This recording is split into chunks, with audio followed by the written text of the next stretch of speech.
ټولو ناوال د خلیل افغان په شهادت باندې ټول د انګور اډې عوام او د انګور اډې خوره ته مبارکباد یایو و خرج تحسین پیش کاوه چې دغه خورې داسې ځوانون زیږولی دي چا د دغه خورې د پوره د دغه خورې د ولس د پوره په خپل ځانونه باندې نه دي خپل سارینه د دغه خورې د امن د پوره د ترقۍ د پوره د خوشحالۍ د پوره د خپلواکۍ د پوره د خیبر په ګروډ کې قربان کړل او د دغه نه علاوه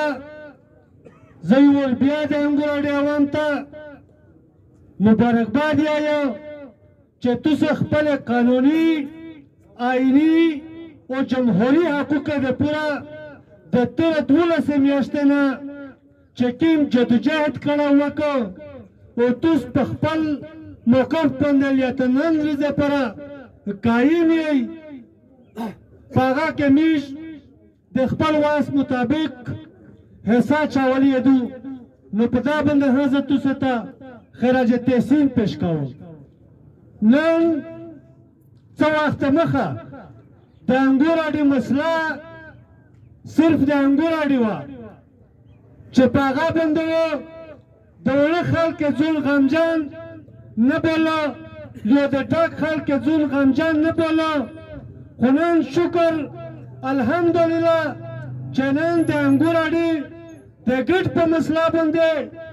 تر بولانه تر چتراله تر کوهستانه پورې چې څومره پښتین دی هغه د انګور اډې د ګډ چې کومه مسله ده هغه هغه ځون بولي نو انشاءالله د پښتین قوم د پښتاني خورې مسایل په تحاشا دي په هغه باندې که زه لګیا شو په پیرا یوه ګنټه کې دا